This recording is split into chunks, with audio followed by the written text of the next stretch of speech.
Julius Caesar is the story of a man's personal dilemma over moral action. Set against the backdrop of strained political drama, Julius Caesar, an able general and a conqueror, returns to Rome amid his immense popularity after defeating the sons of Pompey. The people celebrate his victorious return, and Mark Antony offers him the crown, which he refuses. Jealous of Caesar's growing power and afraid he may one day become a dictator, Cassius indicates a conspiracy to murder Caesar. He realizes that to gain legitimacy in the eyes of Romans, he must win over the noble Brutus to his side. For Brutus is one of the most trusted and respected among all Romans. Brutus, the idealist, joins the conspiracy, feeling that everyone is driven by motives as honorable as his own. Ironically, Caesar is murdered at foot of Pompey's statue. Some important characters. Julius Caesar, the greatest and most powerful of the Romans, assassinated by Brutus. Cassius and a band of conspirators who feel Caesar is very ambitious and wants the crown. Calpurnia, Caesar's wife. Mark Antony, Caesar's most loyal friend. Marcus Brutus, Caesar's great friend who joins the conspiracy because of his great love for Rome and the principle of democracy. Cassius, instigator and organizer of the conspiracy. Decius Brutus, co-conspirator in Caesar's assassination. Act 2, Scene 2. Caesar's house. Thundering and lightning. Enter Caesar in his nightgown. Nor heaven nor earth have been at peace tonight. Thrice Calpurnia in her sleep cried out. Help! They murdered Caesar. Who's within? Enter a servant. My lord, Go with the priest to present sacrifice and bring me their opinions of success. I will, my lord.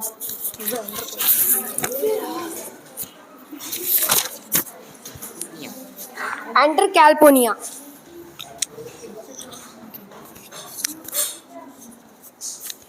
What mean you, Caesar? Think you to walk forth? You shall not stir out of your house today. Caesar shall forth. The things that threaten me never look but on my back. When they shall see the face of Caesar, they are vanished. Caesar, I never stood on ceremonies, yet now they fright me. There is one within, beside the things that we have heard and seen, recounts most horrid sights seen by the watch. The lioness hath whelped in the streets, and graves have yawned and yielded up their dead. Fiery warriors fought upon the clouds, in ranks and squadrons and right form of war, which razzled blood upon the Capitol. The noise of battle hurtled in the air. Horses did neigh and dying men did groan, and ghosts did shrink and squeal about the streets. O Caesar, these things are beyond all use, and I do fear them. What can be avoided? Whose end is purposed by the mighty gods? Yet Caesar shall go forth. For these predictions are to the world in general as to Caesar. When beggars die, there are no comets seen. The heavens themselves blaze for the death of princes. Cowards die many times before their death. The valiant never taste of death but once. Of all the wonders that I yet have heard, it seems to me most strange that men should fear, seeing that death, a necessary end, will come when it will come. Re-enter servant. They would not have you to stir forth today, plucking an entrails of an offering forth. They could not find a heart within the beast. The gods do this in shame of cowardice. Caesar should be a beast without a heart. If he should stay at home today for fear, no, Caesar shall not. Danger knows full well that Caesar is most dangerous than he. We are two lions littered in one day, and I the elder and more terrible, and Caesar shall go forth. Alas, my lord, your wisdom is consumed in confidence. Do not go forth today. Call it my fear, that keeps you in the house and not your own. We'll send Mark Antony to the Senate house, and he will say you are not well today. Let me, upon my knee, prevail in this. Mark Antony shall say, I am not well, and for thy humor I will stay at home. Enter Decius Brutus. Caesar, all hail, good marrow, worthy Caesar. I come to fetch you to Senate House. And you are come in very happy time to bear my greeting to senators and tell them that I will not come today. Cannot is false, and that I dare not. Falser. I will not come today. Tell them so, Decius. Say he is sick. Shall Caesar send ally? Have I in conquest stretched my arm so far to be afraid to tell grave brats the truth? Decius, go tell them Caesar will not come. Most mighty Caesar, let me know some cause, lest I would laugh at my when tell them so. California here, my wife, stays me at home. She dreamt tonight she saw my statue, which like a fountain with 100 spots did run pure blood. And many lusty Romans came smiling, and did bathe their hands in it. And this does she apply for warning and portents, and evil imment and on her knee. Hath begged that I will stay at home today.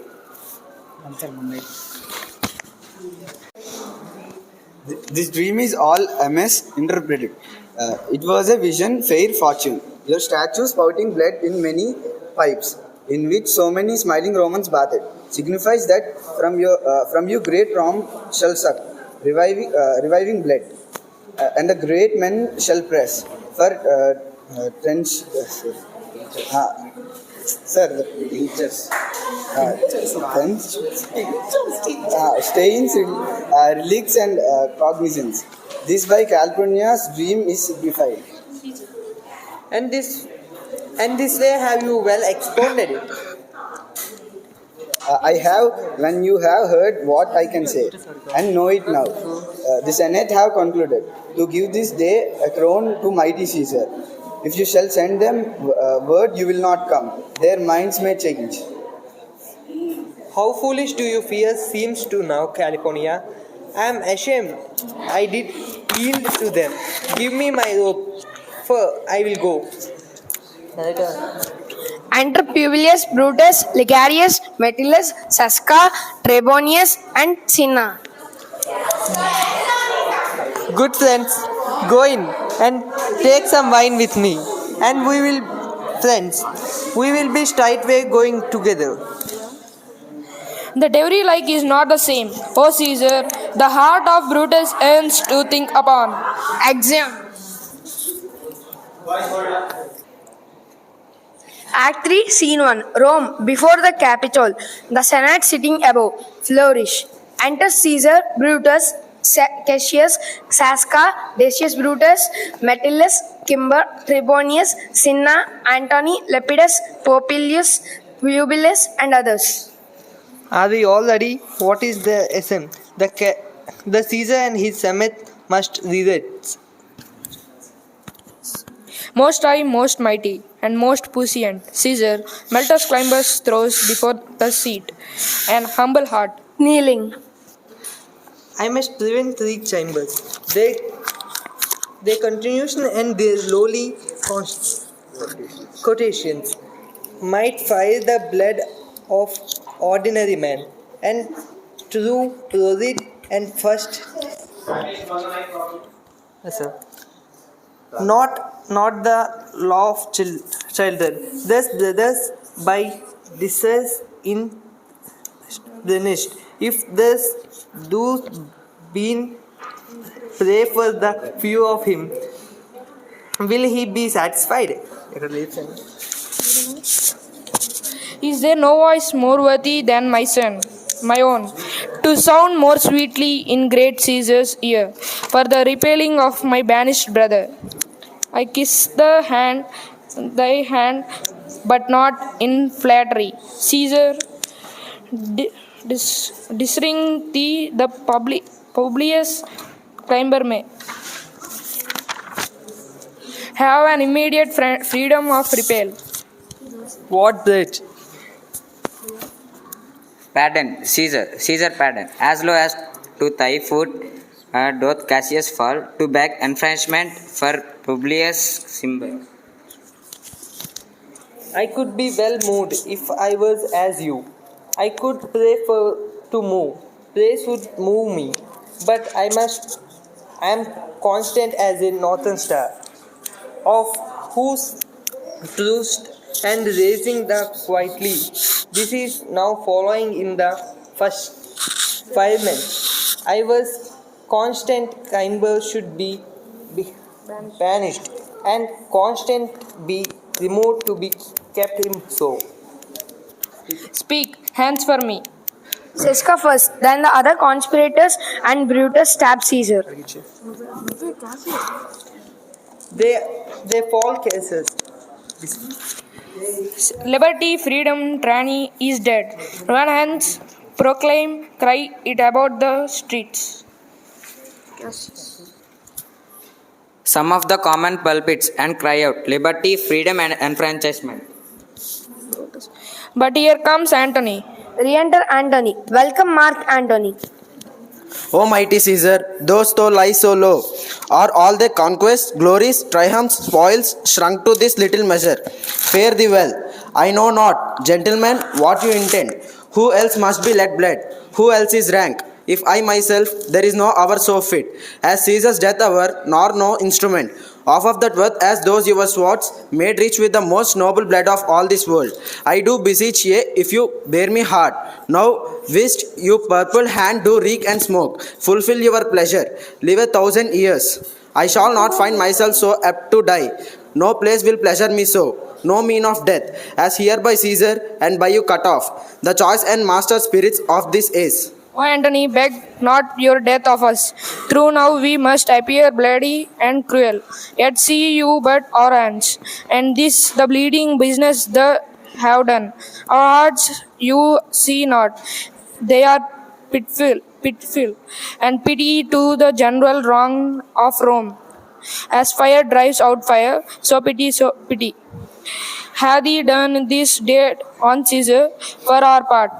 To you our swords have leaden points, Mark Antony, our arms in strength of malice, and our hearts of brothers' temper, do receive you in with all kind love, good thoughts and reverence. Your voice shall be strong as any man's in the disposing of new dignities. I doubt not of your wisdom.